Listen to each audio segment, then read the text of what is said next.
கட்சி வந்த மரியாதைக்குரிய அண்ணன் திருமாவளவனுடைய விடுதலை சிறுத்தை இயக்கத்திலே உன்னை இணைத்துக் கொண்டிருக்கின்றாய். தேவையில்லாம பஸ் ஸ்டாண்ட்ல எங்களை பத்தி என்னையோ நான் கேபிஎம் நம்முடைய கழகத்துடைய துணை பயிற்சியாளர் பேசினேன் அப்படின்னு சொன்ன அவ்வளவுதான். அவன் சொன்ன அவன் சின்ன பையன் தம்பி சின்னவருக்கு. இந்த டிஸ்ட்ரிக்ட்ல சுதந்திரம் அடைந்த பின்னால் இது போன்று பேசியவர்கள் யாருமே கிடையாது. இந்த தம்பி ஒருத்தன் தான் பேசியிருக்கிறான். அவர் சொல்ற எச்சரிக்கையா சொல்றேன். மரியாதைக்குரிய அண்ணன் திருமாவளவன் அவர்களை நாங்கள் போற்றக்கூடியவர்கள், மதிக்கக்கூடியவர்கள். எப்பொழுது ஜாதி மதம் பேதம் இல்லாமல் பழகக்கூடிய இயக்கம் அனைத்து இந்திய அண்ணா திராவிட முன்னேற்ற கழகம். சொல்ற கேட்டுக்க தம்பி, நான் மாதேச அண்ணன் தலித் ஏழுமலைக்கு பொது தொகுதியில போட்டியிடருக்கு நாடாளுமன்ற வேட்பாளராக போட்டியிடருக்கு அம்மா அவர்கள் அனுமதித்து போட்டிட்டு வெற்றி பெற்றது யார் என்று சொன்னால் தலித் ஏழுமலை என்பதை எண்ணி பார்க்க வேண்டும். தனபாலு அண்ணன் தனபாலு சட்டமன்றத்துடைய சபாநாயகராக பணியாற்றி இருக்கின்றார்கள். அண்ணன் வேணுகோபால் அண்ணன் 2014 நாடாளுமன்ற தேர்தலில் வெற்றி பெற்ற பின்னால் எங்களுடைய நாடாளுமன்றத்துடைய குழு தலைவராக பணியாற்றி இருக்கின்றார்கள். சத்தியவாணி மூர்த்தி இருந்தார். அதெல்லாம் அந்த டிஎம்கே இருந்தார். அப்புறம் மனோரஞ்சன் நாகராஜம்மா நம்ம இயக்கத்துல விடாம 25 வருஷமா அந்த மாவட்ட இணைச்ச பதிவு வச்சிருக்கிறாங்க. நம்ம கட்சி நம்ம இருப்பா அது வளர்த்துல நீ அட்டன் பண்ணி நான் அது பேசுறேன். நீயே வந்து பேச மேல பேசுறேன். அவரே சொல்றாரு 10 வருஷம் எம்எல்ஏ நம்ம தொகுதி ஒதுக்கணும். அதுவும் எங்கிருந்து ஒரு பெண் அவங்களுக்கு ஒதுக்கி இருக்கிறோம். அது இல்லாம சேர்மன் நம்ம கிருஷ்ணகிரியுடைய சேர்மன், அது பொது. அது தம்பி, நாங்க ஜாதி மதம் பாக்குறது இல்ல.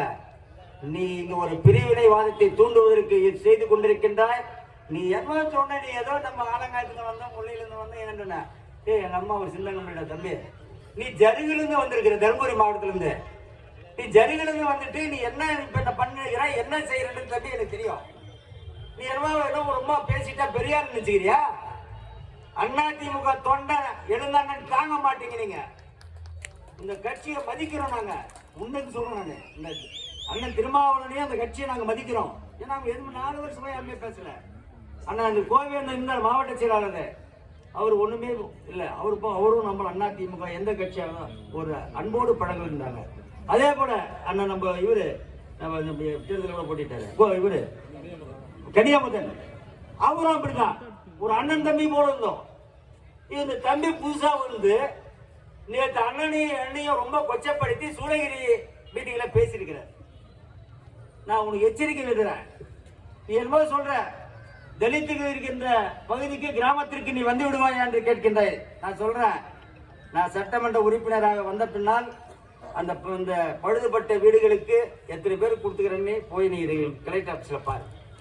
நான் எத்தனை இடத்துல உள்ள நுழைஞ்சிக்கிறேன்னு பாரு. ஏன் இங்க வந்து ஜாதி பிரிவினை தூண்டுறேன்? எல்லாம் அண்ணன் தம்பி மாதிரி இருக்கிறோம். உங்க தலைவர் நல்ல தலைவர், அந்த இயக்கத்தை வழிநடத்தி செல்ல மரியாதைக்குரிய அண்ணன் திருமாவளவன் அவர்கள் ஒரு ஒழுக்கமான தலைவர். அவர் பேரு கிடைக்காத கட்சி வந்து நீ கூட்டணி அங்க இருக்கலாம், நாளைக்கு இங்க கூட வரலாம். எப்படி வந்தாலும் கூட்டணி மாறும். ஆனா நீ பேசுறதுல சப்ஜெக்ட் இருக்குதான்னு பாரு. நீ பேசுறது அத்தனையுமே பொய். எல்லாருமே வந்து நீ கொச்சப்படுத்தி பேசுற, நிருபர்களை வந்து கொச்சப்படுத்தி பேசுன. அதே போல போன சென்ற 2-3 மாசத்துக்கு முன்னாடி மீட்டிங்ல தேவையில்லாம எம்எல்ஏக்கள் வந்து சந்திக்கிறார்களா என்று கேட்டாய். தினம் சந்திக்கிறியா? தினம் எம்எல்ஏ வந்து நான் சட்டமன்ற உறுப்பினர் கிருஷ்ணகிரி, நாடாளுமன்ற உறுப்பினர் நான் இருந்த போது என்னென்ன பணியை செய்தனா பல்வேறு கூட்டம் சொல்லிட்டேன். திருப்பி அதையே சொல்ல வேண்டிய அவசியம் இல்லை. ஒண்ணு எக்ஸாம்பிள் இங்க சாம்பல்பட்டி நடைமேம்பாலம், அந்த நடைமேம்பாலம் கொண்டாந்தமா இல்லையா? சாம்பல்பட்டி கேட்டு 2 பேரும் கிராஸ் பண்ண எவ்வளவு கஷ்டம் சொல்லி அதுக்கு சொன்னாங்க, கோரிக்கை. அதே மாதிரி பாஸ்போர்ட் ஆபீஸ் இதெல்லாம் சொல்லிட்டேன். பிரிவுச்சாலை எல்லாம் நிறைய 19 சமாச்சாரம் பண்ணிருக்க நாடாளுமன்ற உறுப்பினர் போது. இப்ப சட்டமன்ற உறுப்பினராக பின்னால தொடர்ந்து குரல் கொடுத்து கொண்டே இருக்கின்ற சட்டமன்றத்தில் என்ன தொகுதிக்காக தொகுதி மக்களுடைய பிரச்சனைக்காக கொடுத்து கொண்டிருக்கின்ற நீ ஒண்ணுமே கிடையாது. ஒரு வார்டு மெம்பர் ஆக முடியாது. நீ ஏதோ வாய்க்கு வந்த மாதிரி பேசுகிற அன்பு தம்பி அவர்களே. நீ எனக்கு ரொம்ப நல்ல பழக்கமான ஆளு. ஆனா இதுக்கு பின்னால யாரோ இருக்கிறாங்க. யாருன்னு சொன்ன தெரியும் எனக்கு. இந்த மேடையிலே சொல்லுவேன். திராவிட முன்னேற்ற கழகத்துடைய மாவட்ட செயலாளர் மத்திய பின்னாடி அவர் கொடுத்த காசு தான் நீ பேசினுக்கிற. நான் சொல்றேன், திமுக வந்து நாங்கள் பல்வேறு சந்தர்ப்பங்களில் சந்தித்தவர்கள். நாங்கள் எதுக்கும் பயப்பட மாட்டோம். நாங்கள் அன்புக்கு அடிமையானவர்கள், அன்புக்கு பாசத்திற்கும் அடிமையானவர்கள். அதிமுக அன்பான கட்சி, அமைதியான கட்சி. அந்த கட்சிக்கு ஒரு இடைஞ்சலை ஏற்படுத்த வேண்டாம். ஏன்னா உங்க கட்சி தலைவர் அவ்வளவு நல்ல தலைவர். எங்களோட அம்மா வந்து உடல்நிலை இல்லாத பொழுது முதல் நாளாக சென்று பார்த்தவர் யார் என்று சொன்னால் மரியாதைக்குரிய அண்ணன் திருமாவளவன் தான். இதெல்லாம் விட்டுட்டு நீ என்னமோ உன் பாட்டு தனியாக அரசியல் பண்ணுகிற. நான் சில கட்ட பஞ்சாயத்து பண்ண 2 எஃப்ஐஆர் காப்பி இது வாட்ஸ்அப்ல இருக்குது, எடுத்து கொடுக்கட்டுமா? ஒன்று வந்து சூளகிரியில், ஒன்று குருமரப்பள்ளி இருக்குது. தம்பி உன்னுடைய வாட்ஸ்அப்ல எடுத்து காமிக்கிறேன். அந்த இடத்துல எல்லாம் குருமரப்பள்ளியில் உன்னால ஒரு எஃப்ஐஆர் இருக்குது, இன்னும் ஜாமீன்ல நீ வரல. அதே போல சூளகிரியில் இருக்குது, ஜாமீன்ல நீ வரல. இதெல்லாம் சொல்லிட்டு வா. நீ என்ன சொன்ன? என் மேல அப்படி இருந்தா குற்ற வழக்குகள் இருந்தால் நான் கட்சியை விட்டு வெளியே போறேன்னு சொன்ன. நீ நாளைக்கு காலையில் வெளியே போகணும். போறியா? ரெடியா இருக்கிறியா? நீ யாரு, என்ன, எங்க இருந்து வந்த? தருமபுரி மாவட்டம் ஜெருகில இருந்து வந்திருக்கிற. என்ன பார்த்து கேட்கிற? நீ யார், எந்த ஊருன்னு? நான் எந்த ஊராகட்டும், இந்த ஊர்ல வந்து நாடாளுமன்ற உறுப்பினர், மாவட்ட ஊராட்சி குழு தலைவர், சட்டமன்ற உறுப்பினர், மாவட்ட கழக செயலாளர் பணியாற்றி இருக்கின்றேன். நான் தேர்தல் இங்க இல்ல. மக்கள் என்னை நம்பி வாக்குகளை அளித்தார்கள். நான் வெற்றி பெற்றிருக்கின்றேன். நான் பெருமையா சொல்லுது. ஏன் கேட்டீங்கன்னா மக்கள் நம்பிக்கை வைத்திருக்கின்றார் என் மீது. என்னை பார்த்து கொச்சப்படுத்த அண்ணன், அருமை அண்ணன், தமிழகத்தில் 2வது இடத்தில் இந்த கட்சியில் இருக்கின்றவர். அவரை பார்த்து நீ பேச, அவருடைய சர்வீஸ் என்ன? 10 முறை 11 முறை தேர்தலில் போட்டிருக்கின்றாரு, 6 முறை வெற்றி பெற்றிருக்கின்றாரு. அவரை பார்த்து நீ கேட்கிற என்னன்னு கேட்கிற? அசிங்கமான வார்த்தையில ஒருமையில பேசுற. எங்களால் பேச முடியாது நினைச்சுக்கிறியா?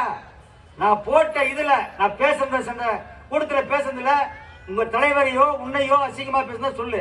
அபயவன் பேச இல்லைன்னு சொல்ல. நீ தவறான கருத்துக்களை மக்கள் மத்தியில் எடுத்துச் செல்கின்றாய். உனக்கு எச்சரிக்கையாக விடுகின்றோம்.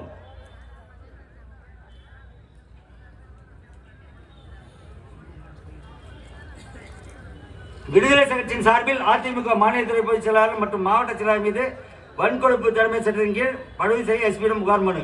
யாரு? அந்த மாதேஷ் கொடுத்துக்கிறாரு. நான் எதனா ஜாதி பத்தி பேசணுமா? இன்னைக்கு பாரு, இப்போ வந்து வாட்ஸ்அப்ல குழந்தை தம்பி காமிக்கிறார். SC ST ஆக்ட்ல எப்படி இருக்குது நல்லா எண்ணி பாருங்க. ஒரு பிரிவினைவாதத்தை இங்கே தூண்டிக் கொண்டிருக்கிற தம்பிக்கு எச்சரிக்கையாக சொல்லுகின்றேன். இதை இன்றோடு நிறுத்திக்கொள், தொடர வேண்டாம். ஒரு அண்ணன் தம்பியாக பழகுகின்ற மாவட்டமாக இருக்கின்றது. எனவே உங்களை அன்போடு கேட்டுக்கொள்கின்றேன். எந்த இயக்கமாக இருந்தாலும் சரி, இந்த இயக்கம் அனைத்து இந்திய அண்ணா திராவிட முன்னேற்ற கழகத்தில் யாராலும் அசைத்து பார்க்க முடியாது, ஆட்டி பார்க்க முடியாது. ஒரு தோல்விக்கு பின்னால் வெற்றி பெறுகின்ற இயக்கம் அனைத்து இந்திய அண்ணா திராவிட முன்னேற்ற கழகம். மீண்டும் எடப்பாடி அவர்கள் 2026 ஆட்சிக்கு அமர்வார் என்பதை நேரத்தில் சொல்லி 3 முறை அனைத்து இந்திய அண்ணா திராவிட முன்னேற்ற கழகம் வெற்றி பெற்ற தொகுதி, மீண்டும் 4வது முறையும் வெற்றி பெற்று பெறுகின்ற தொகுதியாக ஊத்தங்கரை சட்டமன்ற தொகுதி இருக்கும் என்பதை இந்த நல்ல நேரத்தில் சொல்லி, இந்த நல்ல நிகழ்ச்சியை சிறப்பாக ஏற்பாடு செய்த ஒன்றிய கழக செயலர் அருமை சகோதரர் சக்கரவர்த்தி, நரேஷ்குமார் உட்பட அத்தனை நிர்வாகிகளுக்கும், அருமை சகோதரர் தென்னரசு, இந்த ஒன்றியத்துடைய முன்னாள் ஒன்றிய குழு தலைவர் தென்னரசு அவர்களுக்கும், அவரோடு இணைந்து பணியாற்றிய அத்தனை கழக நண்பர்களுக்கும் என் மனமார்ந்த நன்றியை கூறி விடைபெறுகிறேன். நன்றி, வணக்கம்.